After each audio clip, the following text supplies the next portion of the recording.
Hi, Mike Schneider with IndieWire and Variety, and host a podcast called The Spinoff on KCRW, which you should check out. Go to kcrw.com/The Spinoff.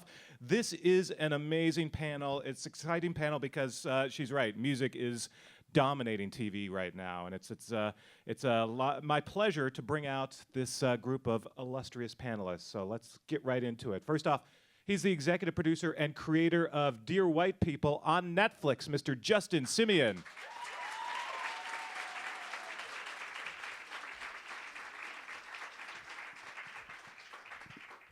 His credits include the new Snowfall on FX, Justified, and Knight Rider, the reboot, Mr. Dave Andron.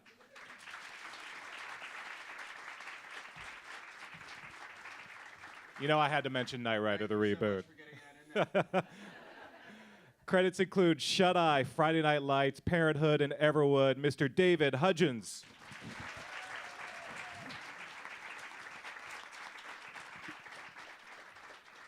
As a music supervisor, her credits include the new Snowfall, Fargo, Legion, and a little movie called Moonlight that you may have heard of.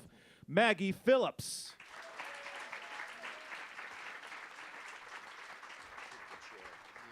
And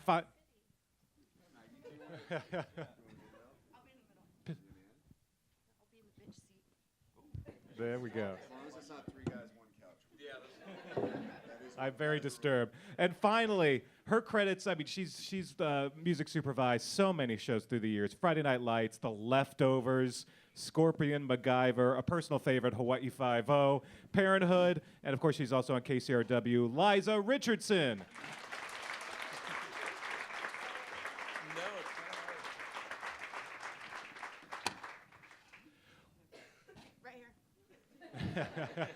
Okay, pick a panel buddy and stick with them throughout the panel, just in case. So I'm so glad we're doing this panel this year because this is a big year at the Emmys for music supervisors. For the first time, there is a new music supervision category. Yay. So, and I know this was after years of sort of lobbying the Academy to make it happen. Maggie, why is this important, and what does this mean for your community? I think the recognition and sort of the respect for what we do, which is hard and challenging, and also informs the creative process and the storytelling. So I think it's just respect from peers and the recognition for our work. And Liza probably could speak to this even more because you've been a part of the guild for a while. Yeah. I was just going to say it's neat only because the only other award so far has really been the soundtrack category and the Grammys. Yeah. And that it's not really music supervision. That's more of like what ends up on a soundtrack. That doesn't really reflect what's in a television show or a film or something like that. So it's neat. And was this something that, was it a little bit of a struggle to convince the Academy, or how did that work in sort of getting them to sign off? I heard that John Houlihan, who kind of runs the Guild of Music Supervisors, went in and pitched like a pitch session, really tried to convince them, and I know there was a big campaign. I wasn't that involved with it, but... I think it was challenging. Yeah. I mean, I think people because were fighting. people don't understand what we music do. supervision Yeah, is, yeah. and it isn't an art, I don't think. It's a craft or a skill or something like that. Yeah.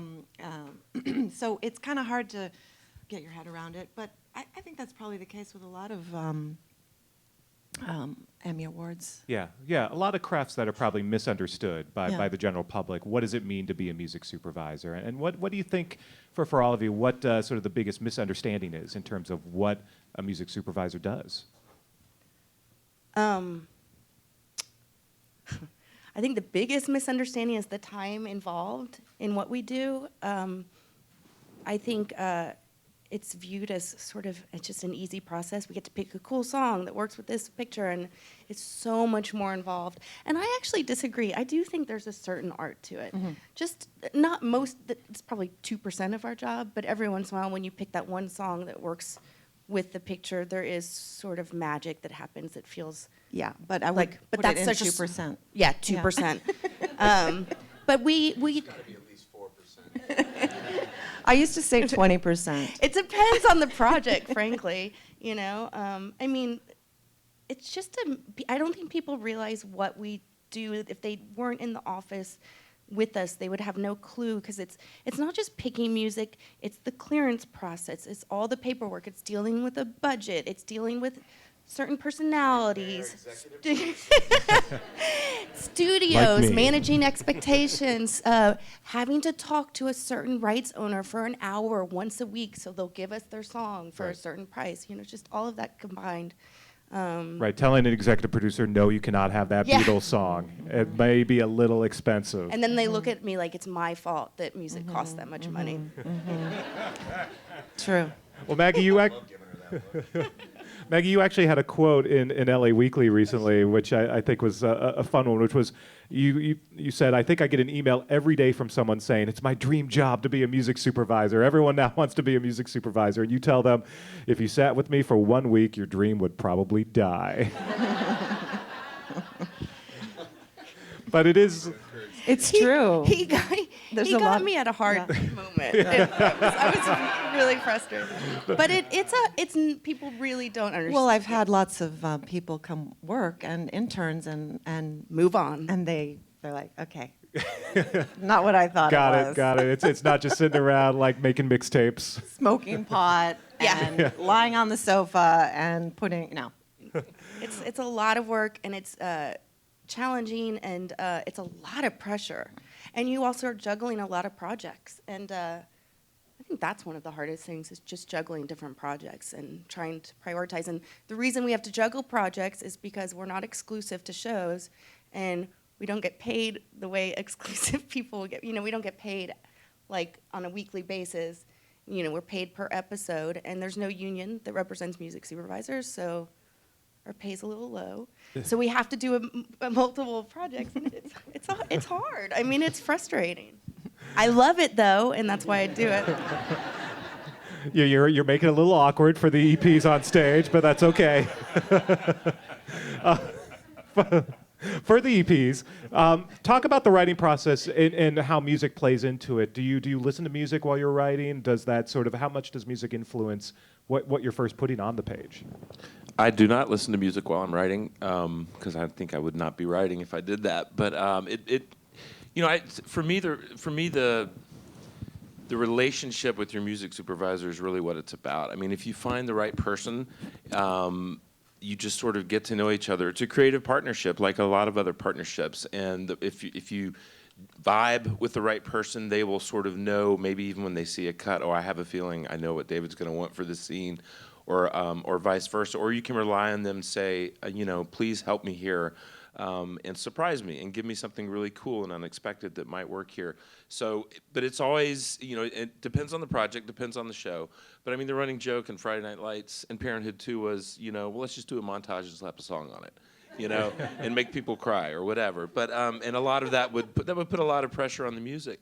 But I do think it's about the relationship. I've worked with Liza for a long time, and you develop a shorthand and an understanding for each other. I think you were the one who told me about Leon Bridges 3 years ago, before Leon had ever Or come David, anywhere. wait. I think it was the opposite. I think you told me about him. Oh, okay. Well, that's why I brought that up. No, but anyway, that's one of my favorite parts about it, is discovering new artists from a music supervisor, and plus they send you files full of all sorts of cool music. I'm not supposed to say that, am I? But, Music is, for something like Dear White People, it's sort of part of the soul of it. It's like somewhere in the DNA. I mean, a part of the show centers around a firebrand radio host who has a show called Dear White People, and music is just a part of her character. Yeah. So I do listen to music when I'm writing, but it tends to be like jazz or classical or something like that. And even when it is pop, 95% of the stuff you think works when you're writing doesn't necessarily translate to the screen, Yeah. But music is always playing in our writer's room. We always have like a bebop station going, and in post-production, we just have these massive playlists going because, we have to be at least a tenth as cool as the characters that we're writing. Right. So, it's a freaking process. And Morgan Rhodes, who is our music supervisor, I met her through Ava DuVernay. She's done like a lot of her films. She's on Queen Sugar. She is just one of those people who will just dig stuff up out of nowhere Yeah. that no one has ever heard of, and is the coolest person ever. I mean, she's constantly looking for the next Leon Bridges or the next Frank Ocean or the next Solange Knowles because we can't afford those actual people.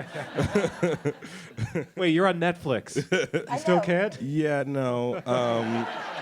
I think like there's a line in the first episode where someone says "Mama say Mama sa Mama kusa." That cost us $5,000. Just 5? Yeah, just 5. He said it once, so I thought that was kind of pricey. So I'm curious, when you're writing that, are you thinking like, okay, I'm going to put this in because I love this, but this is going to cost? Had no idea that was a thing you could charge for. Yeah.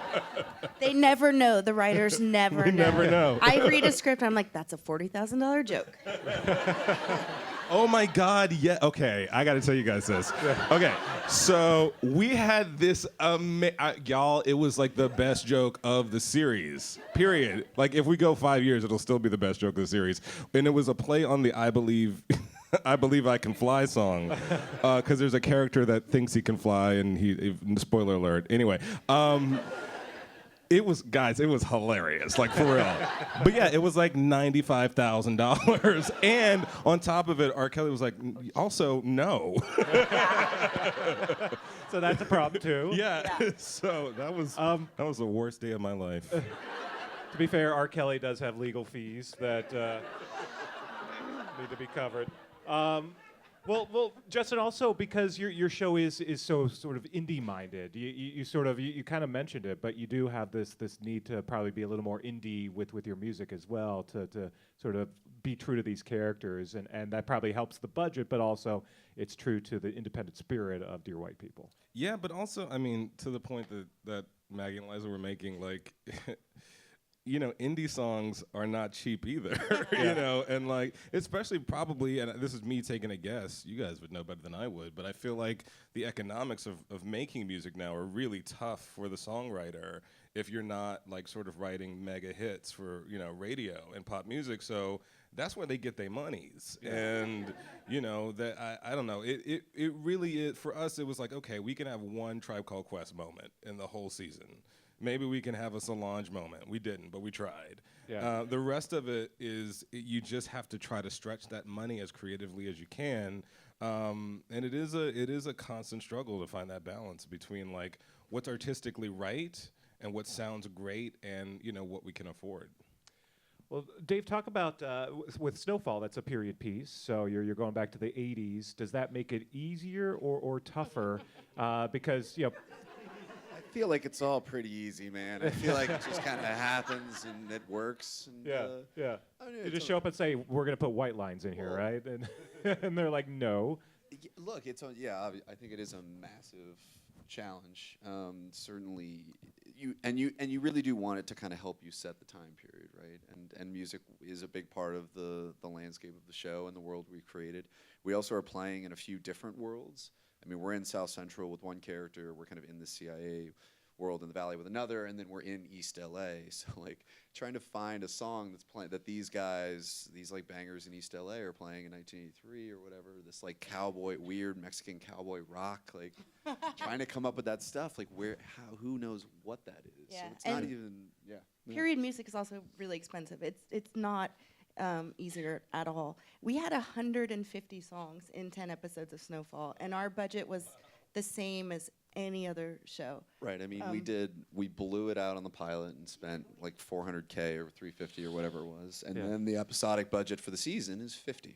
And like you're saying, one song, you needle drop one song that you're like, oh, I love that song. That was $40 grand. There's your budget. So how do you have 9 other songs for 10K? Yeah. You're like, Maggie, figure it out. Yeah. So what were some of the big wins for the first episode? What were the ones that you were like, we had to have? Look, I'm a huge music nerd, and I will put things in scripts. Like there was at least one song in every script that I wrote. For me, the big one was Monkey Man, the Stones song, which I had over this whole sequence where there was like drug use and this whole thing, and so like, but I could see it in my head, and I was like, oh, this is gonna be so dope if we can get it. But that cost I think $60.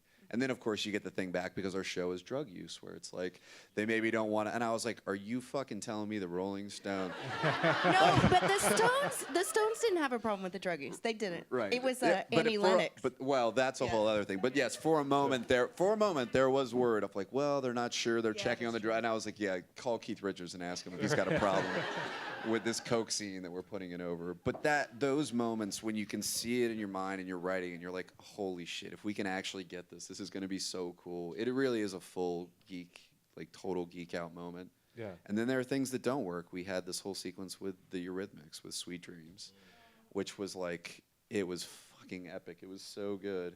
And they wouldn't give it to us and they wouldn't give it to us. And I was like, you know what? I'm going to write Annie Lennox a letter. I'm going to sit down. I'm going to write her a letter. And I dug deep and I wrote what I think. It was a good letter. Has it ever I get worked? good letter. What? Has it ever worked for you? No. I've Guys, seen, I I've seen it work once. I I've have seen it a work file of fucking letters that feel didn't so do much better now. anything. No, seriously. Yeah, no, I poured my heart and soul. And we sent her the clip of the thing. I was like, I don't want to be too forward, but I think this could have been like the feeling you were hoping people would have when you wrote. I went all the way there. Yeah. And they just, nah. We should read our letters, Like, dude. Andy's not reading that letter. Yeah, that's Well, that's- Andy that- never saw that Right, that's thing. what I was going to ask you. Do you think they actually ever even see these letters? No. They can't, because these letters are fire, okay? Like, No, but every director Solange says- Knowles, I wrote you a letter, and that letter was fire. There's no way. Better than anything you've Yeah, ever put in a yeah. script. Anything You that I could- ever you'd be on wrote. stage accepting awards if you No. write scripts like you write these letters. No, and I meant every word of it. So- so- there's no way she read So it. why not just post it on social media? Why You not know put it what? out there? Why not? That is the best idea. Medium. It's That's happening. a really good Just idea. guilt them into it. Yeah, There exactly. are, there Okay, are times season when two. I've held that letter back. Oh. I have too. Wow. Because you know it's going to backfire. Yeah. You never Yeah. sent that to Neil Young? I did not filter I don't remember our Neil Young one, but I just had a letter to Neil Young, and I know his manager, and no way, it was not. So I what was you're just saying is like, Bobby it's- Brown never got my letter. So you do have to play with your EPs a little bit too. Like, yeah, terrible Neil Young. What a bastard. Managing expectations is a really challenging part of the job, and you know. That's a big part of it. Yeah, some people are cool with it and accept it and understand, and some people just don't understand. Yes. Well, some people have. They say, "Oh, it's a challenge. Yeah. You can do this." And I know. We believe in you, Maggie. you got can get- this. I said, "It's not going to happen." Oh, you've got this. Well, Liza and Maggie, what is the process in, your EP comes to you and says, I got it, this is the song, this is the one for this scene, and you read the script and you have a better idea. You know what the song is, like you have the song. How do you negotiate that? And like, yeah, but have you heard this? Or how does it- Exactly. Sometimes I'll bring the bad news with, here's something else. Yeah. Yeah, I do the exact same thing, but it does depend on your different projects, different showrunners, different personalities, how to deliver, and yeah, it's a delicate situation. I think with how telling people that you think you have a better idea is a hard thing to do. Especially, I do that very rarely. If there's a song I really disagree with, I'll bring it up. But we're servicing someone else's vision. Absolutely. That's number Yeah. one. I Yeah. think that's the number one thing about music supervision is trying to make your filmmakers get what they want. Yeah. Whether and fit it into a budget. Yeah, and fit into budget. But our taste plays a factor, but it's not our project. The number one thing. I'd also be interested to hear you guys talk from it because a lot of the times the editors are also, most editors can't see themselves big music geeks, and like they're the ones who are putting music in as they're cutting. They so make that, our jobs so hard. right, or because you come in and it's easier. like music porn, like oh, depends. this is all wonderful, and you do have to take it with a grain because frankly, I don't want to see a cut with $400,000 worth of music in there when I know it's not gonna, like when I know you can't use any of it. Right. So, but then But you they also are the people that can take a song that you have pitched maybe and make it work You're and make totally it right, sound yeah. amazing, and where you didn't even imagine how great it could be, and they make it sound great. Yeah. Can the two of you also talk about sort of music discovery versus sort of taking songs that are already well known that maybe fit the scene? What's sort of more fulfilling? Is it about sort of discovering someone or finding one or even breaking someone as opposed to taking songs that are already pretty well known? I mean, I prefer the discovery stuff. Me too. It's just a lot more fun. The artists are more excited. It's not been done. It doesn't happen every day. I personally get tired of all the same old choices, Yeah. you know. But on the other hand, some songs, like for instance, the Beach Boys, God Only Knows, some people connect it to Big Love, but it's also one of those songs that's been in so many situations that you can kind of disconnect it from anything, and it can be anywhere. So some songs that are really huge, they can kind of work everywhere, like Give Me Shelter. It just works in so many situations. There's just no denying it. But it's definitely a lot more fun to work with discovery music. Yeah. Yeah, I agree completely. But every once in a while, taking a song that's so well known and giving it a different context is really exciting. Like at the end of Fargo season 2, we used War Pigs in a new way, and that was really thrilling. And I think the audience enjoyed that. And then we can't do spoilers, can we, with Snowfall? No, we should probably be careful. The end song of episode 10 in Snowfall was, I think, reusing a song. Yeah. And a different version of a song in a way that excited me. For Justified, we ended every season with "You'll Never Leave Harlan Alive." Like we used it at the end of the first season, a specific version of it, and then we just kept kind of going and finding different versions. And we had people then come in and record different versions, but it became this kind of cool anthem to end. One of the most freeing things for me was doing my most recent show I did was Cable, was the outro song.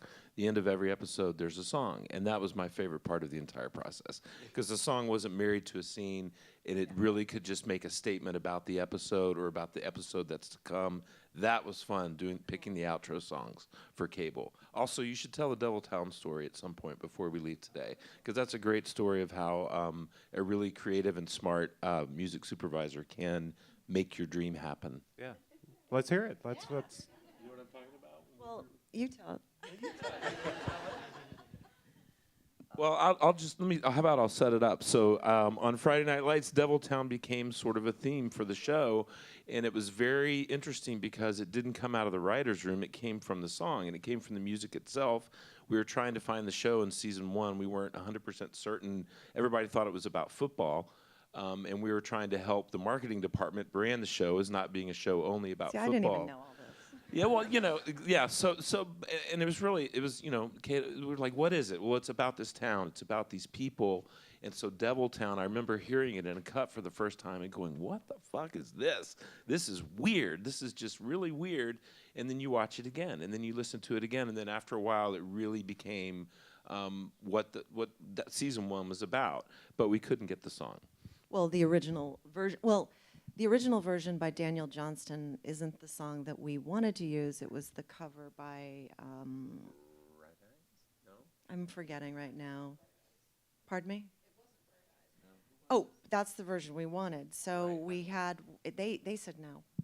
I don't know. That's what I remember. bet they said regret no. that. Well, I mean, so the point is, they say no to this song that becomes basically the signature theme of the Yes. entire first season of Friday Night Lights. Appears in all the DVDs and all the streaming. They could have made a lot of money so about we just had it covered by another artist whose name I'm forgetting right now, but he ended up being on. Thank you. We But got he's some smart fantastic. people in the crowd. Yeah. But my point is, we wanted that version. We couldn't get it. We're like, well, why don't we just have somebody else do it? And they did it, and it worked. So We did have to Yay. run it by legal to make sure it wasn't too close to the Bright Eyes version. A lot of people thought it was too close, but legally, I guess it was fine. Well, I wanted to ask you guys about covers, actually, because sometimes that's another way to impart something, familiarity, but an entirely different kind of take that might be creepier or just different. And when do covers make sense, where you're mixing familiarity with something new? a good example for me was what we did in Fargo season 2, where we took songs from different Coen brother films and had people, various current artists, cover them. They were songs it was a period piece. It was set in '79, so there were songs that were written either in '79 or before, but made by current artists. So it was a way for us to bring a little bit of current artists into a show that was all period. Also a way to give a nod to the Coen brothers, incredible body of work, but also make it our own. And I think covers work generally because it's a song that people recognize, and there's some sort of accessibility or some sort of connection they have, so you're immediately pulled in. But then if you're doing a cover, you're making it your own, and it's something that's exciting and new, I think, for the viewer. It's also cheaper, so that helps. But not as cheap as you would think. Like, it's not. No, nothing's as cheap as It doesn't go from 40,000 to 2,000, which is what a lot of showrunners think. It goes from 40 to 25. Yeah. You mentioned that sometimes editors can make your life a little more difficult. What about marketing teams? Because they oftentimes will use completely different songs in marketing campaigns, and sometimes those songs become identified with the shows because people see those spots all the time, even though they're not actually in the show. No, and we have nothing to do with trailers or promos. I don't think it just sets up weird expectations. Like with our Snowfall teasers, it's all Run DMC. The song is 3 years later than our show takes place. How did you feel about that? I'll be honest, I didn't dig that deep on it. I just thought I did what the marketing people did, which is like, oh, that sounds really cool. It's cool. But it also, you're right. I mean, we are at this place in our show before hip hop kind of became, I think, what we think of it now. It was much more kind of like funk based, and Yeah, there's there very probably little is an hip-hop. expectation Yeah, that there's that going to it's be gonna be, hip hop. yeah. Like there will be as we get deeper if we don't screw And it now up. people are gonna hate me because they're gonna be like, we thought there was gonna be hip hop, and there's maybe 4 hip hop songs. Because in '83, it was the beginning stages, and also the beginning stages were really hard to locate the rights to these songs. Yeah, we've had little cool like hip hop that that we just can't then find the people literally to pay them to. We even to found use it. some of the artists, and they were like, I don't know who owns these rights because And they're the doing sample situation is rough. Oh God, yeah.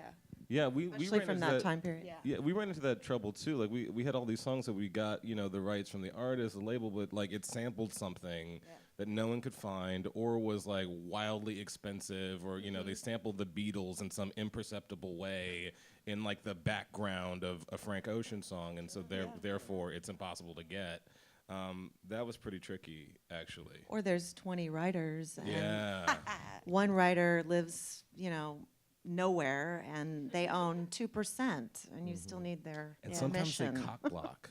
Oh yeah, we had that happen in Moonlight. There's one writer that owned 4%, and everyone else agreed to the price. Yup. And he was like, Mm-hmm. nope. Not Because they're enough for trying me. to push some EP that you ain't never heard of, and it's like, well, if you put this in, yeah, that's a hot mess. Wow. Wait, will you talk for a moment about the song that we were trying to use at Avi's, remember? And wasn't there something where, like, the guy's rabbi, he all of a sudden had a religious conversion? Because there was this Israeli guy. We had to find this old 70s Israeli stuff to use. They said no because of religious reasons. Right. The show is about drug use, it's not about drug use, it's about the drug. It's just crack, it's just so cocaine. present. It's and, present. In that scene, they're drinking champagne. But so they said it was religious reasons that they didn't want to be a part of it. And so we said, okay, we'll replace it, after going back and forth for many weeks trying to convince them.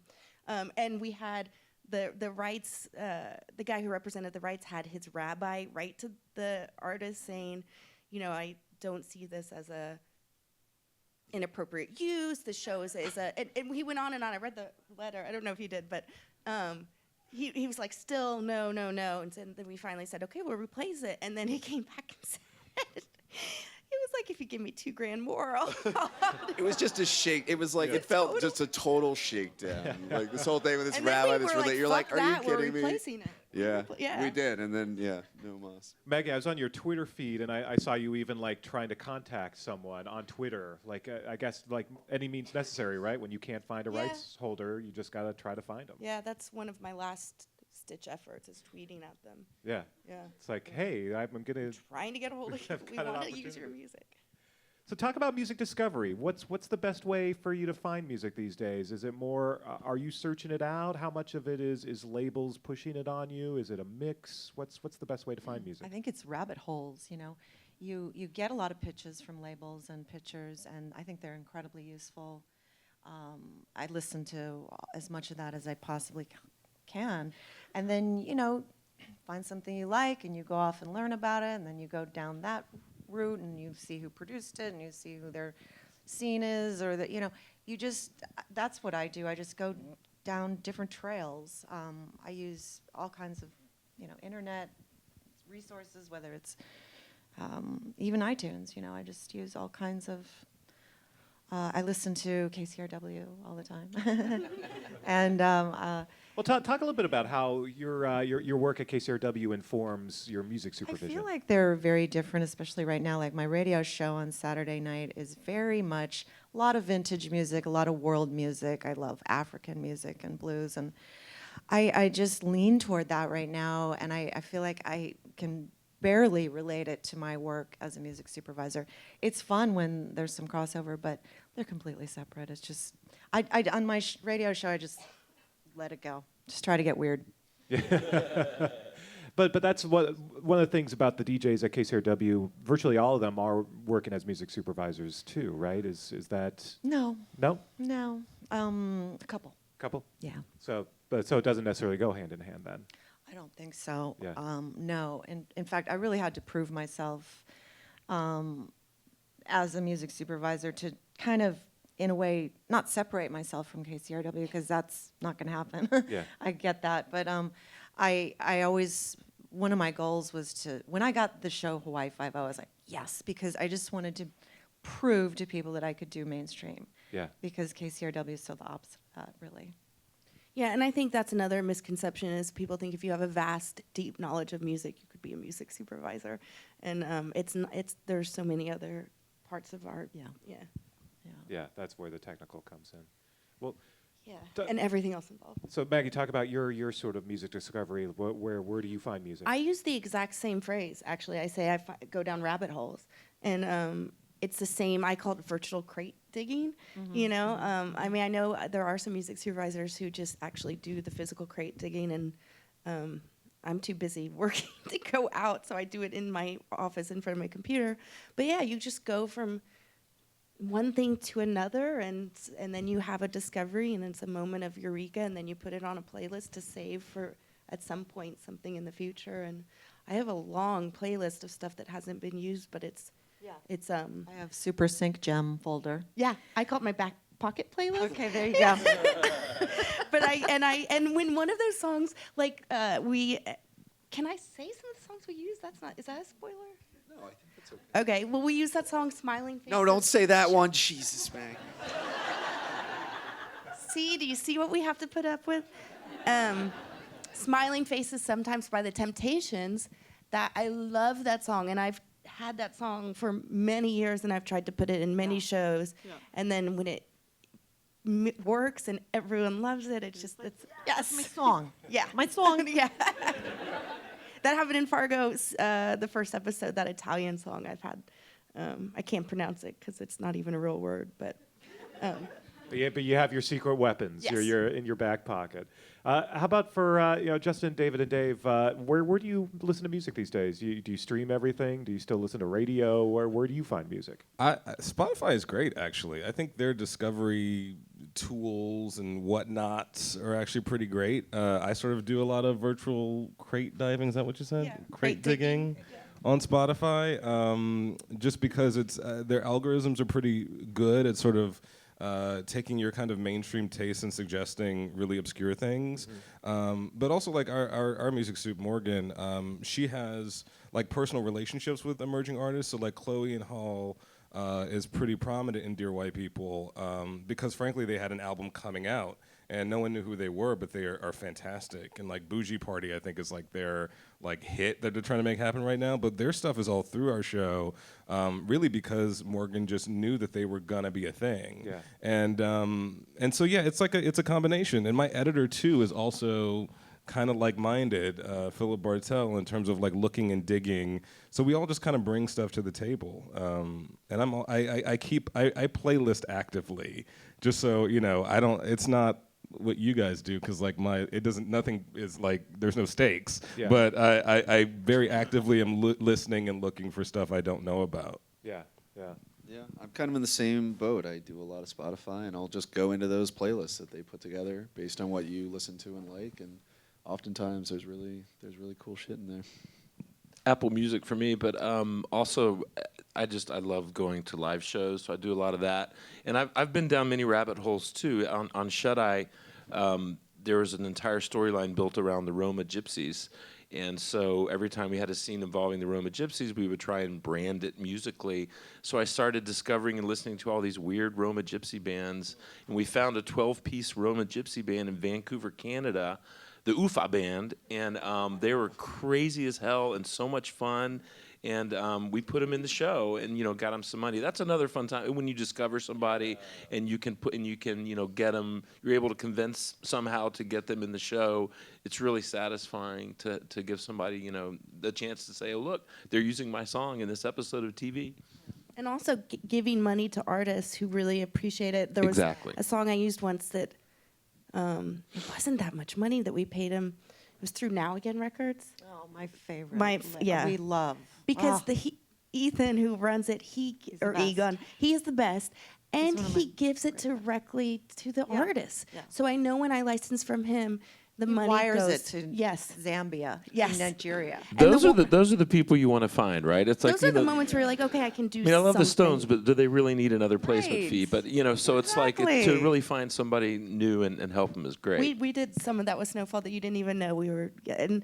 And there was one where it was like the guy in Zambia bought a plot of land. He was able to double his farm. I mean, it was amazing. Yeah, this kid in Hawaii, it was like a $5,000 sink, and he was able to get his dad to move out of this horrible situation into an apartment, and stuff like that's pretty That's cool. the most satisfying part when something like that happens.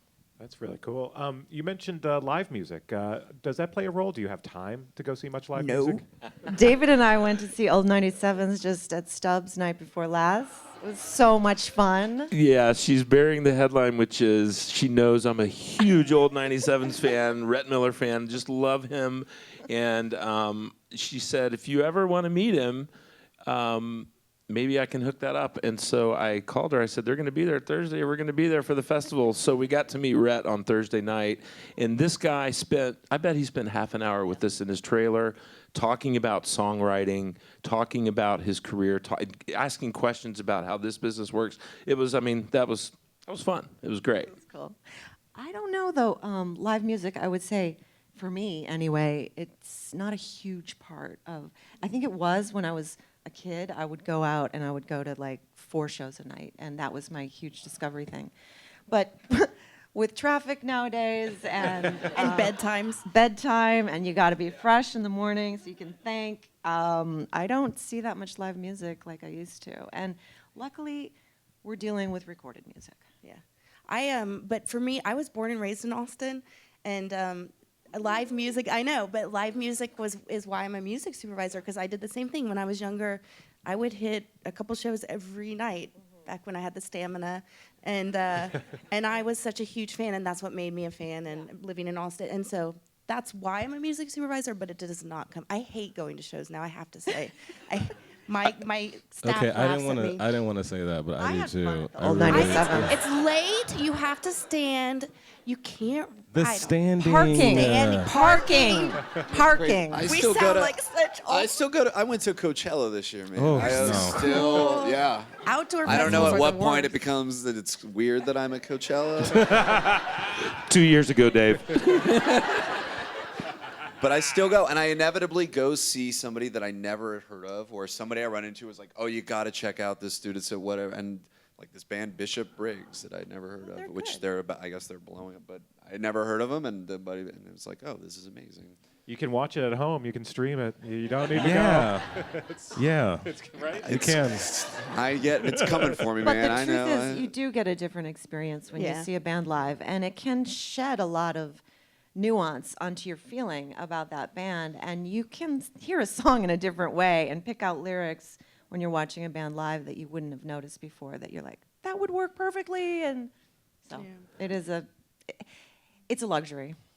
That's a very good way of putting it. In terms of discovery too, I got to say it helps having teenage kids, because my boys, who are in college and high school, and one's just out, I get a lot of music from them because they. Well, the other night we're with Rhett and his kids. You guys were talking about Lil Yachty. That's right, the Little Yachty It's all about Lil conversation. Yachty. I haven't heard of. OMG. Yes, white people know who Lil Yachty is. I love that. That's mainstream right there. All right, let's go down the line real quick. I want to hear like your most excited discovery, the one that you're most proud of, that you either suggested or put in a show that you're still sort of like, yeah, that was the one that. Give you a little time. So, who wants to start first? Justin. I'm gonna look at. Hold on. Let me look at my soundtrack. Hold on one second. I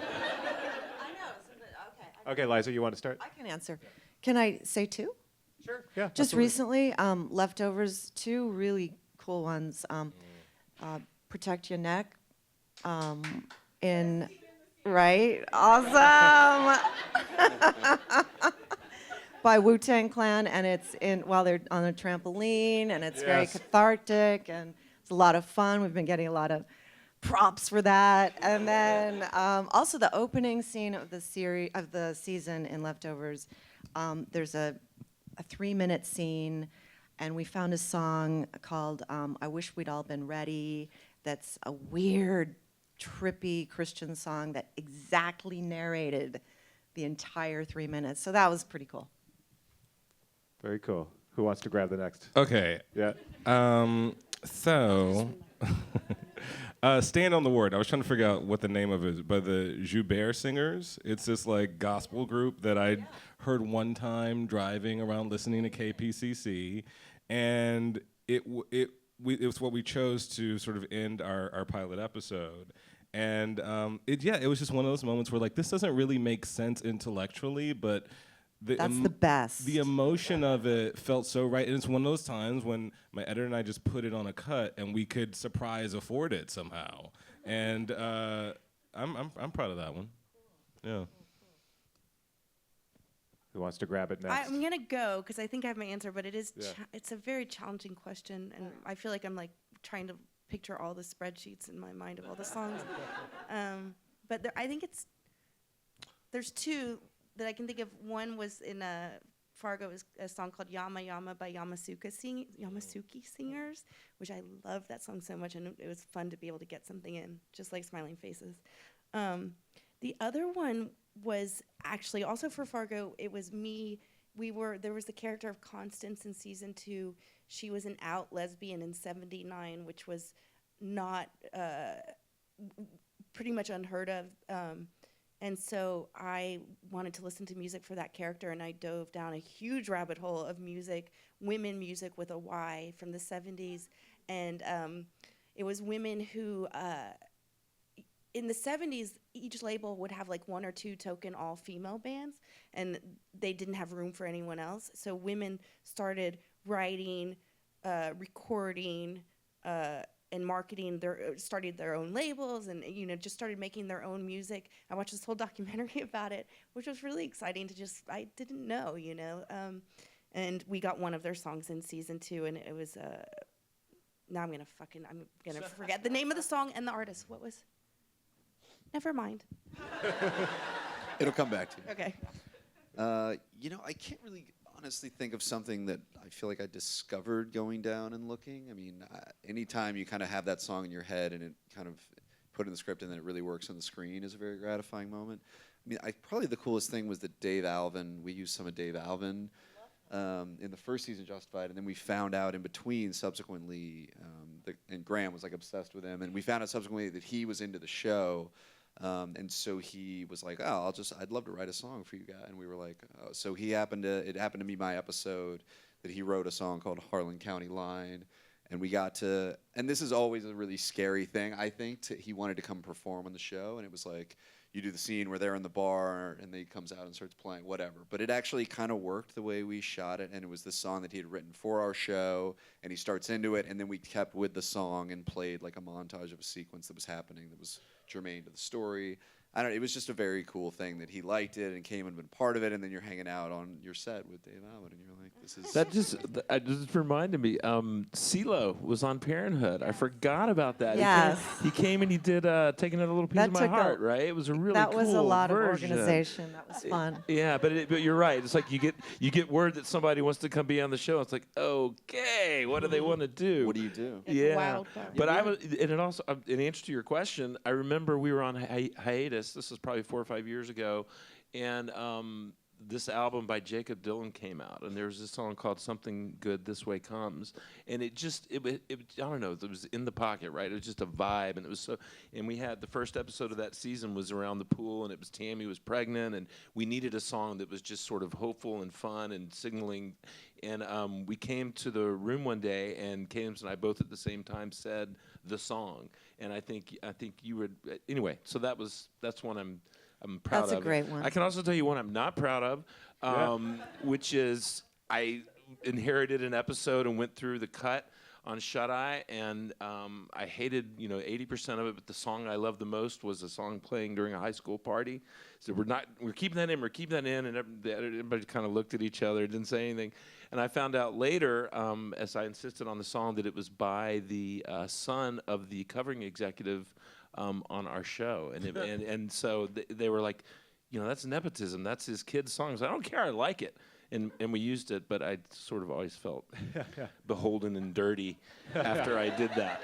Was that the editor just put that song in there to as a placeholder? No, the executive called and said, "Put my kid's song in Oh, there." really? Yeah. Whoa. And That so happens they just a assumed lot. they assumed I was going to take it out, but I liked it. I was like, let's use it. Wow. Well, Just kissing ass is what I Hope was you doing. got Let's a be good honest, deal yeah. on it, David. Yeah. Do you guys know the soft tones? No. Okay, so soft tones are like this really like sort of Temptations kind of rip-off band, and they made like really schmaltzy Motown-esque music. And this is one case where my music supervisor was so right about something I was so wrong about. So we have this character Lionel who is sort of coming to terms with his sexuality, and he comes out of the closet in the scene and sort of is falling in love with his straight roommate. And I had Forrest Gump over the scene, and I thought Forrest Gump was dope. It worked really well for a variety of reasons. We couldn't get it. And we were listening to all these Forrest Gump sound-alikes, and then my music suit put this song. It's like the schmaltziest Motown, like, as my love grows, like, kind of song. And it was like, and it's a scene where he's getting his hair cut. It is the best cue, I think, of the season. And it was like something I never would have picked. I never heard of the soft tones either. The song is called My Dream. That's what I was looking up. But that was like, yeah, there is an art to it. There is a magic to it that, like, You're an artist. off the street, people can't really do. Like, it takes an ear to put those two things together. So. Well, I also think it's definitely a good combo between left and right brain. Definitely. Yeah. I also think I always say it requires a lot of empathy. I've always been empathetic to a fault, where I'm just getting myself in horrible relationships and why am I going there? But No, let's go there. but you can be, I think, very empathetic. You can put yourself into a character's mind space, put yourself into what they're dealing with, and it, because of that, a song just sort of feels right, or empathy towards the people you're working with. I mean, that's an interesting thing that we do, is we wear many different hats, and we have to listen as different people, when I'm listening for Snowfall, I'm thinking, what would Dave and Tommy like, and John, and I think you have to be able to connect with people, and I agree. Yeah. I think we have time for one or two questions. So we've got a bunch. So who wants to grab it in the checkered dress right here? Oh, yeah. So I know there have been some instances where, like, streaming gets held up because you want, like, all the original music, or sometimes, like, shows get released for some of the songs to change. So is that something you have to consider, or, like, that you take into consideration when y'all are picking music? And then how do you feel about the idea that maybe audiences at a later time aren't necessarily experiencing the scene the same way?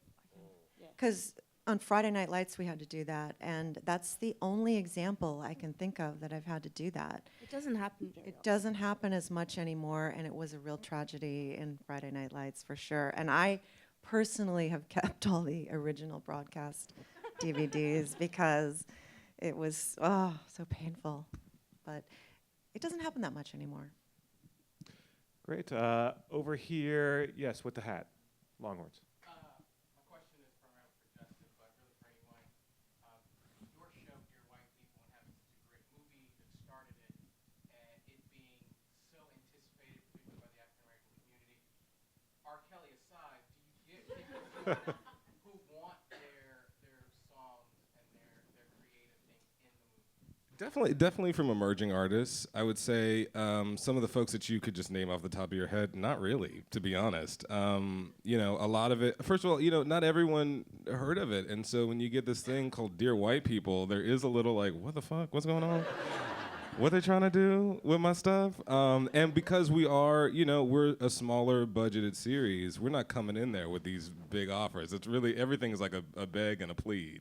So, I think that might change in season 2, but certainly like from the emerging artists, there was a lot of excitement to get on our show for sure. Thanks a lot. Yes, hand, the pink shirt, or whatever color. There are a lot of misconceptions about your job, but could you walk us through kind of a description of what you do? Like, what's your day look like?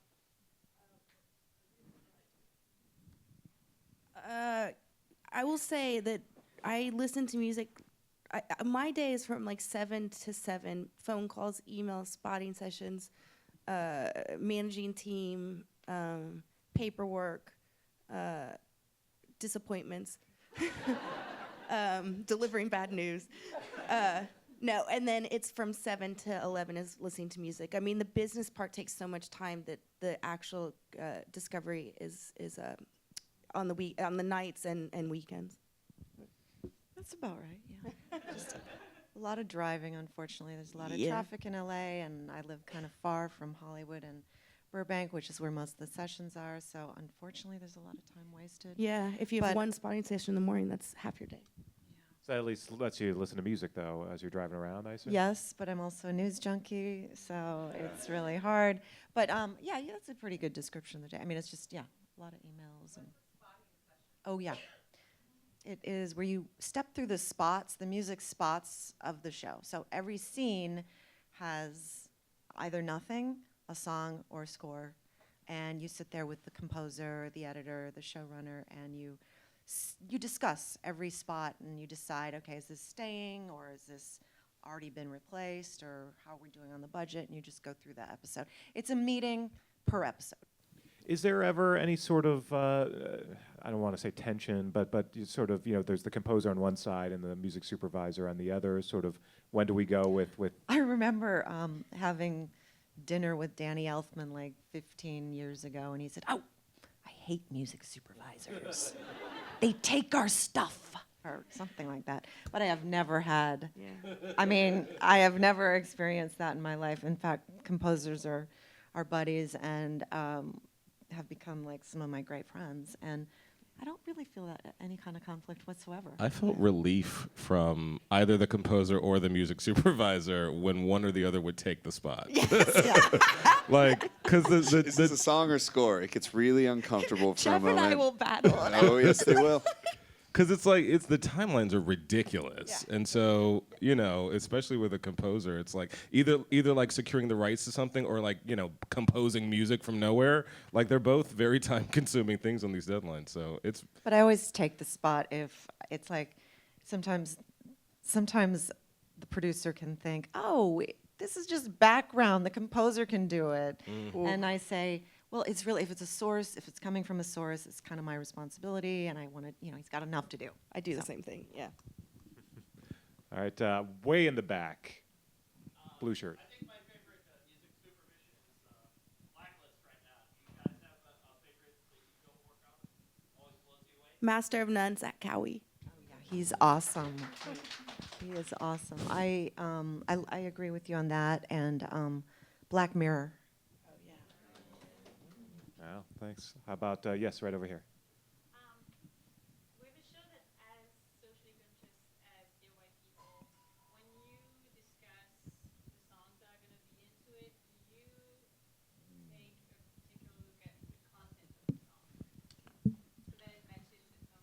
Sometimes, you know, some people are lyric people first, and some people are like melody people first. Like when I listen to a song, I hear the lyrics at the last. Like it's usually the third listen I hear the lyrics. So, but Morgan is sort of kind of lyric first.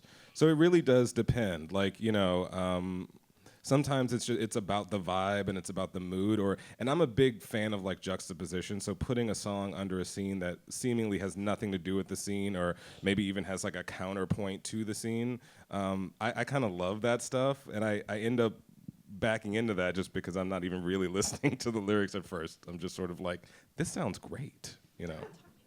Well, I think we've run out of time, but thank you so much. Good luck with the Emmys this year, year one. And thank you so much to our panel. Thanks, guys.